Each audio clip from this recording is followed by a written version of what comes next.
Hi, I'm Rajiv, and today I am going to show you how to replace your ugly, ubiquitous household objects with beautiful versions.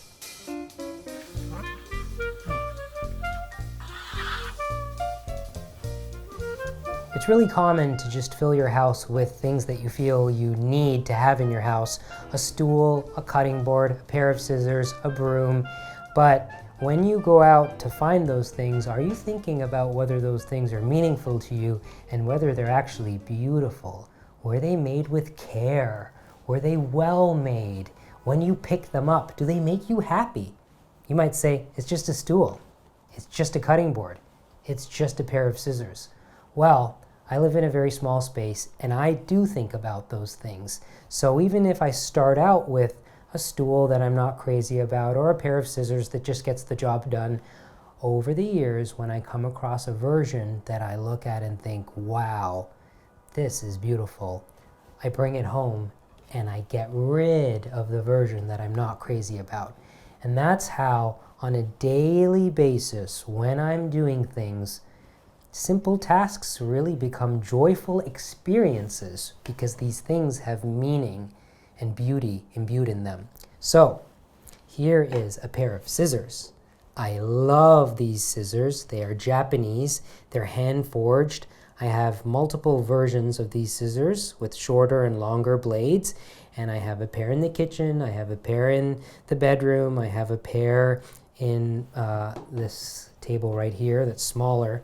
But they're just beautiful. And every single time even if I just see them on the table, they make me smile inside because they're pretty and they're well made. Beautiful scissors. There was a time when I had a white plastic cutting board in here, but I got rid of that. I had a breadboard that I had made at Pioneer Village that I made over the course of a couple of months, and just a few years ago, I made this board, which I use for almost everything.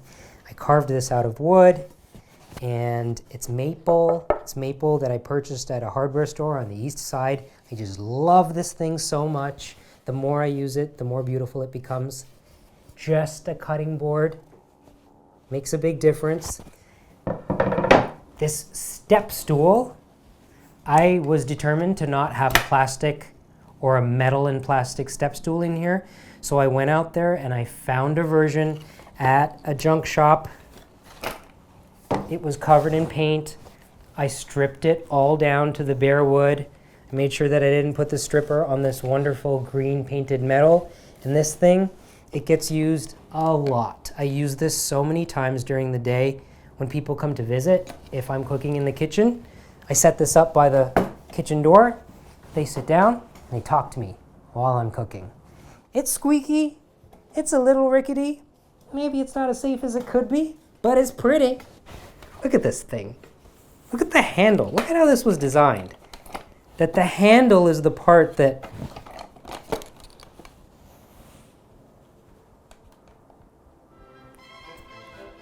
it's great. I'm going to show you two versions of this. This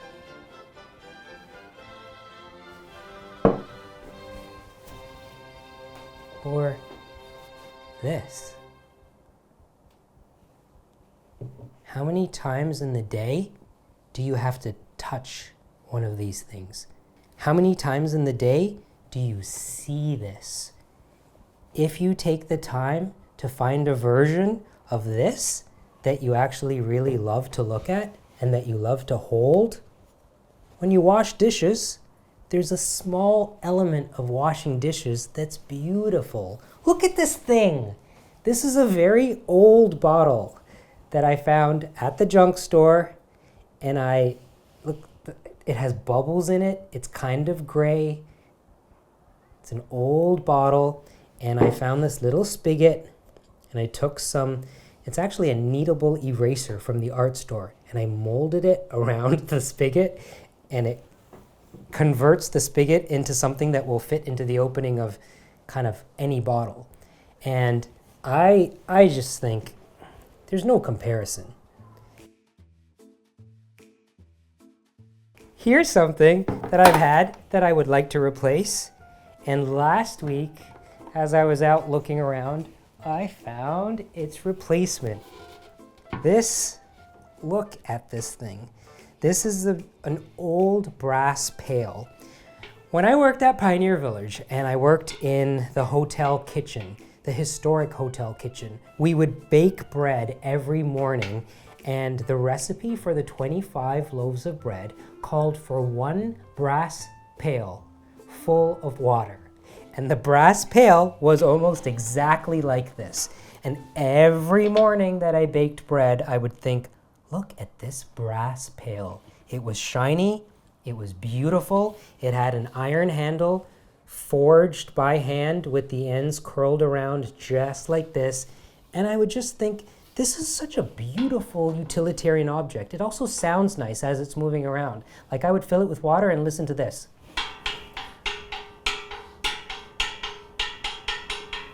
Now let's listen to this.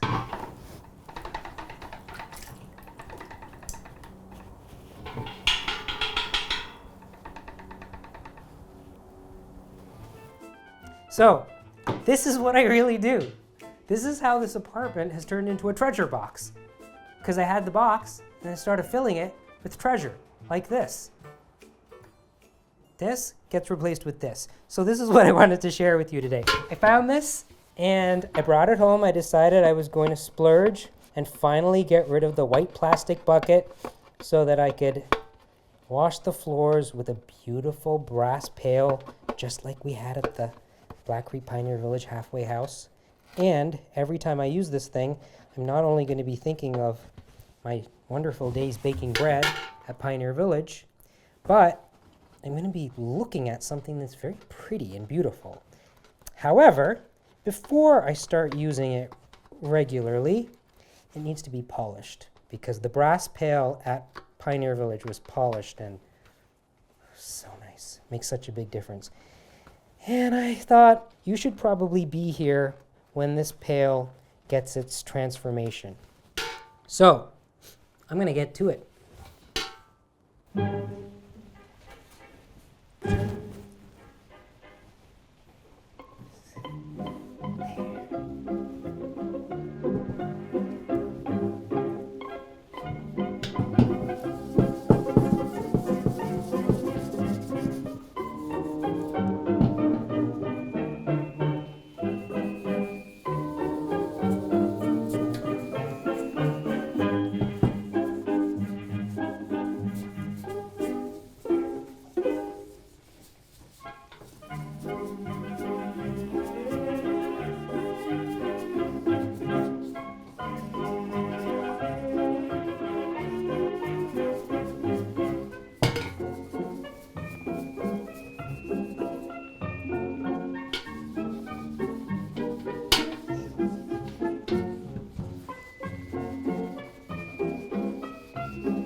Rinse this out.